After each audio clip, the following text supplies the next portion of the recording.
Hey guys, in this video we're going to make something very useful out of secondhand junk. It's going to be a piece of equipment that's invaluable for what I do, and for anyone that likes to repair stuff, electrical stuff, you better follow along. Hey guys, Chris from the Ultimate Recycler. As you know from the title, I'm going to make a dim bulb tester or a dim bulb current limiter. Really easy to make, invaluable in its operation and its protection. So let's have a look at what I've got and how I'm going to do it.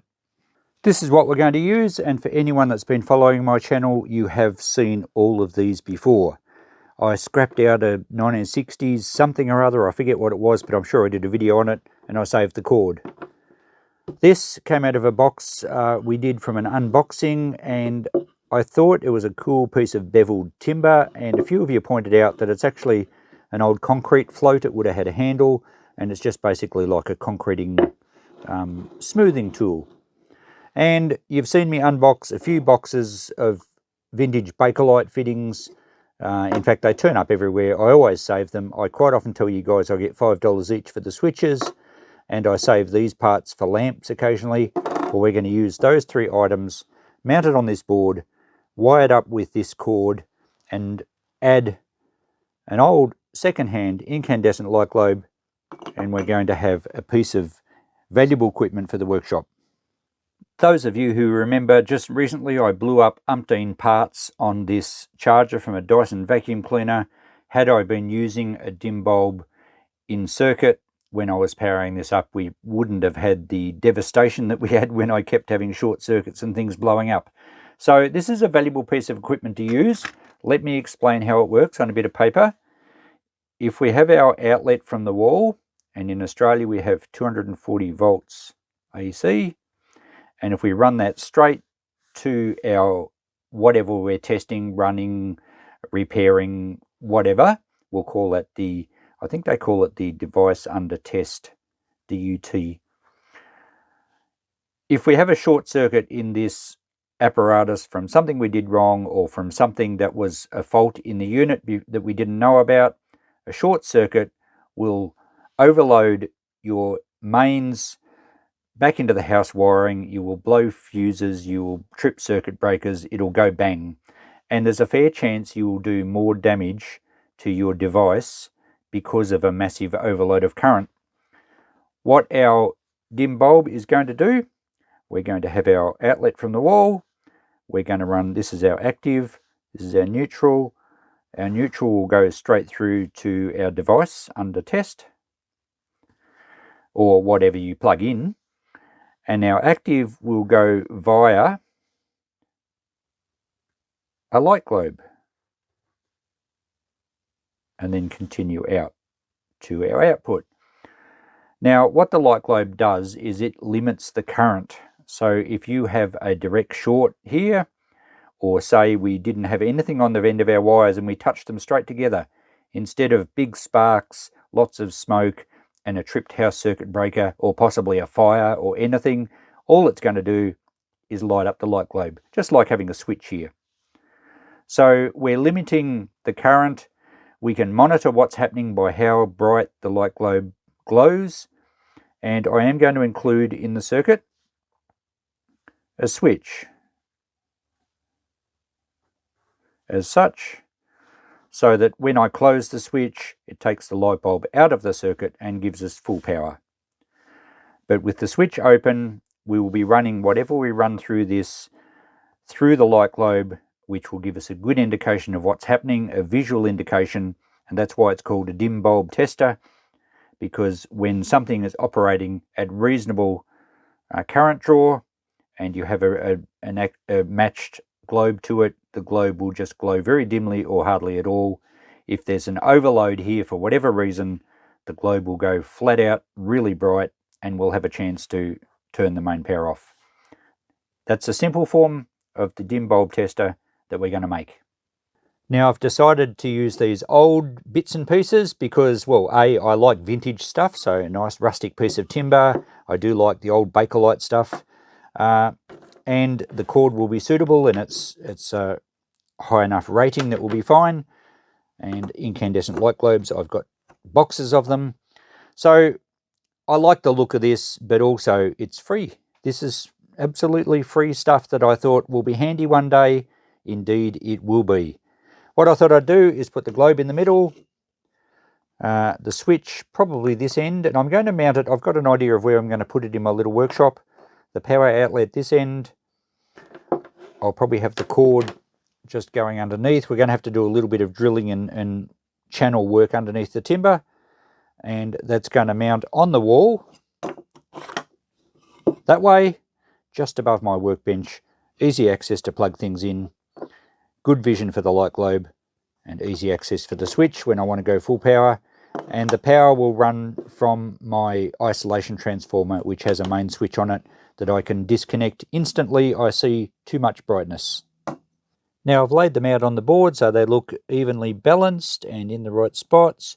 I'm just going to use a Phillips head screw here just to basically drill a pilot hole. It's not a hole as such, it's just threading into the timber. Now I don't want to use Phillips head screws because they're not fitting with the era.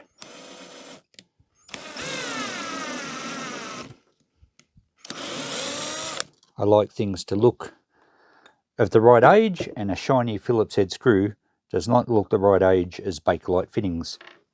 So this is where I dig out some of my new old stock original wood screws that I've saved, especially for projects like this. So those ones should work perfectly.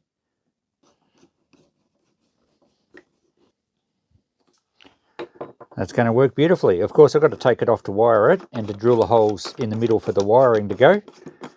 But we now have already got our screw holes marked and threaded. We'll remove the cap of the outlet. And again, we have two screw holes, and actually that one lines up absolutely perfect with the hole underneath. Beautiful. Now that one will need, oh no, the wires come up from underneath. So we'll need to drill some holes where the wires are to come up through. But that's fine, we'll get this mounted first, then we can accurately mark where the holes have to go.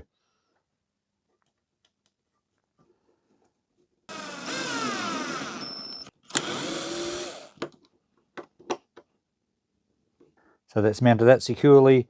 I'm going to take the little grub screws out of the terminals where the wire gets attached, and then we can run a fine drill bit right through, and then we can enlarge the holes from the other side.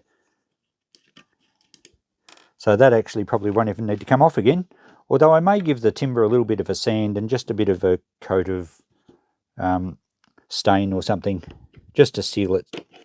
Let's run a fine drill bit now back down through these holes, and I've got some scrap timber underneath, so oops, we better go the right way.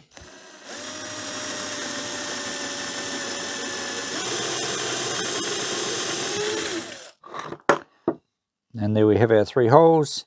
They look like borer holes, but we'll drill them out a little bit wider so that we can get the wires through and they'll be in perfect position. While we're drilling, I have just removed this one, and we'll just drill one large hole in the middle, which will enable us to get our wires up onto the bottom of the light fitting.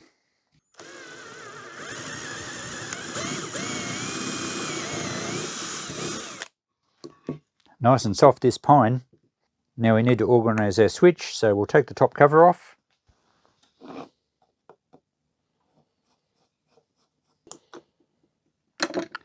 And we may as well line that side hole up with the existing hole in the board, the same as the other end. Now in this case we've got wires coming in from each side, so again we can take those screws out and run a drill back through so we get the holes in the right spot.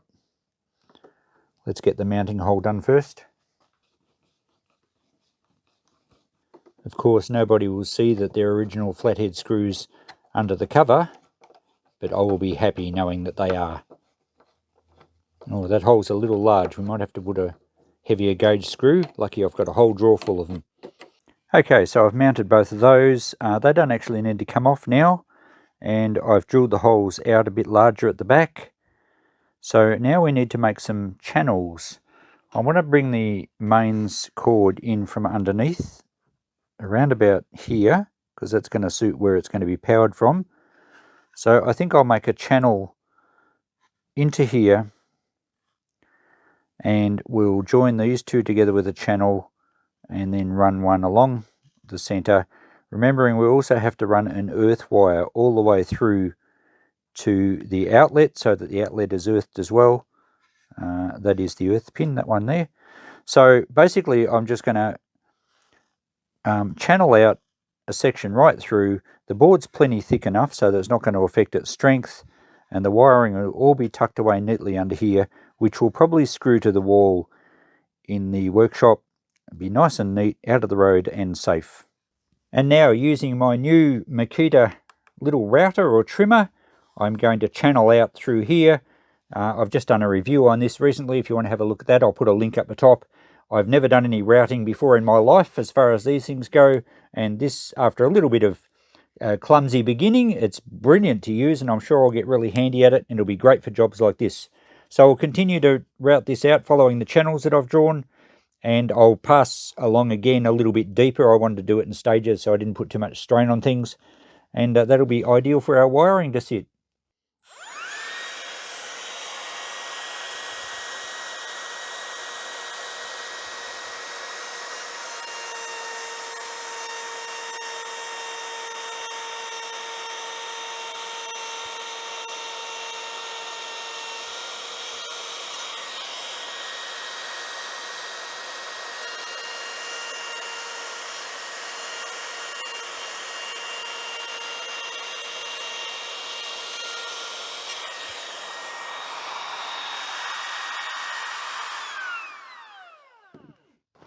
So I finished all the routing. It's going to work out really nicely. I'm just organising the wiring. It's going to sit flush with the back of it.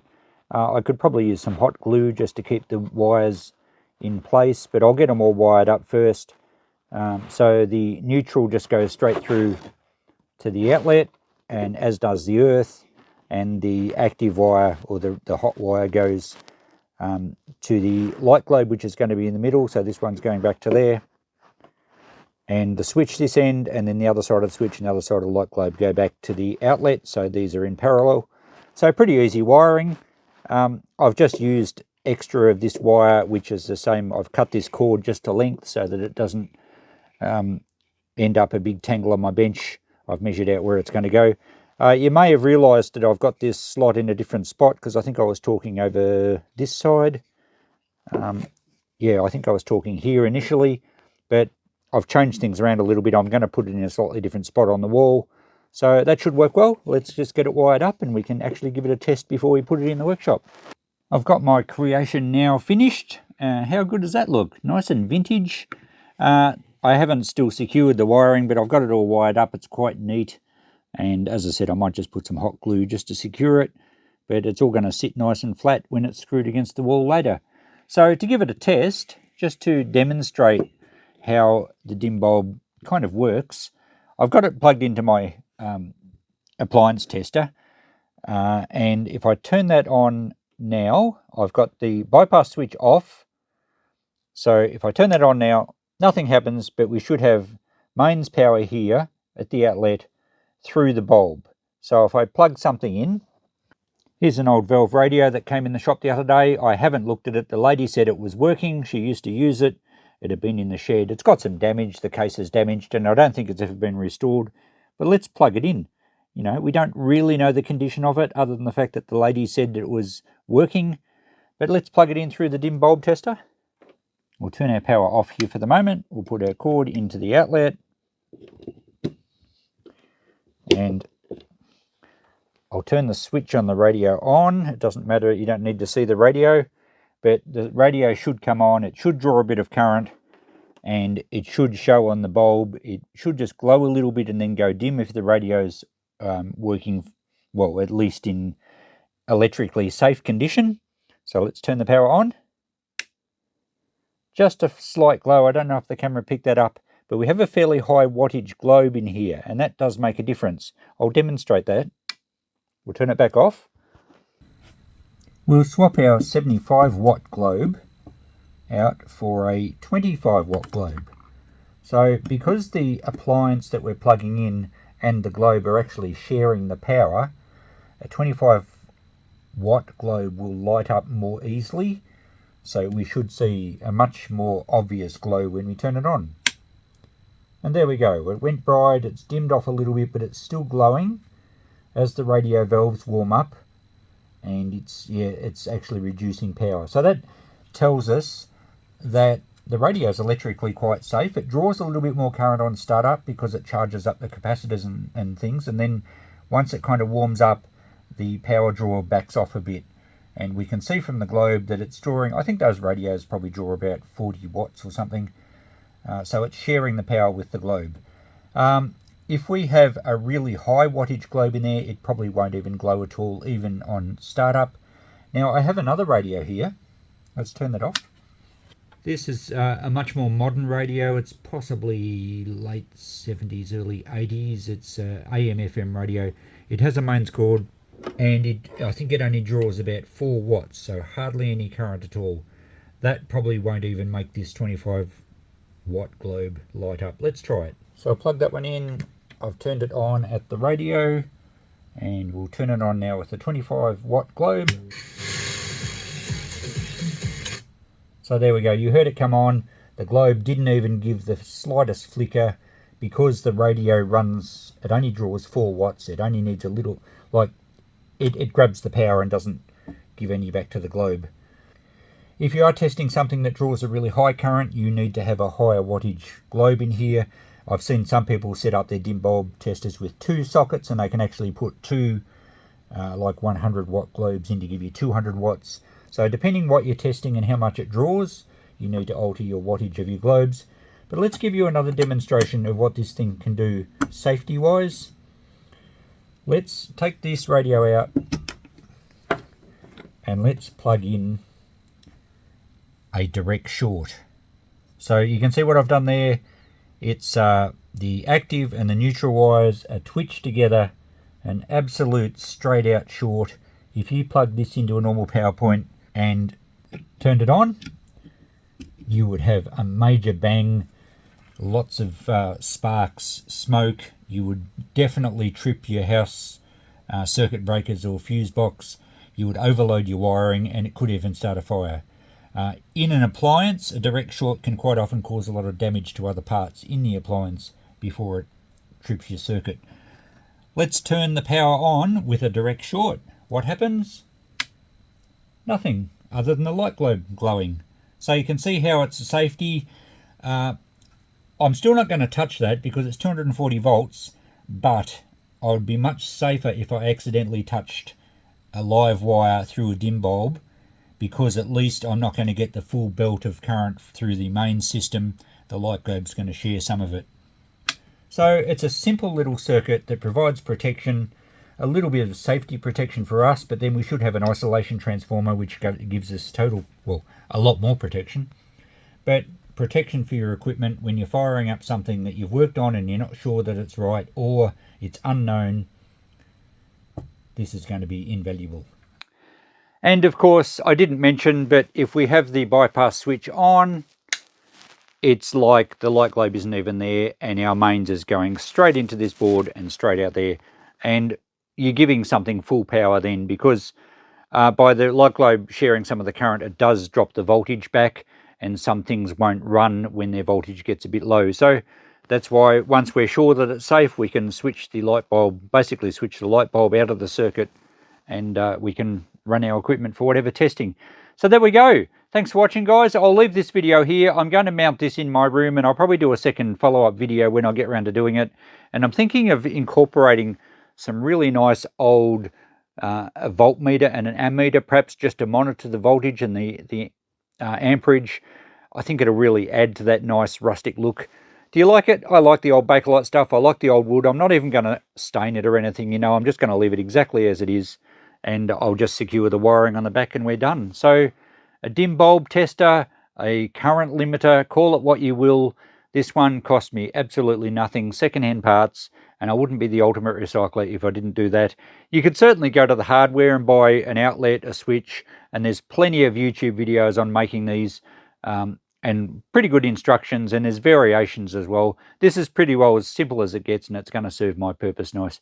So when I eventually get part 2 up, I'll put a link at the end of this video, and that will be the meters and mounting it in my workshop. But now at least I can go off and test some things with some added safety. Thanks for watching, guys. Catch you in the next video. Bye for now.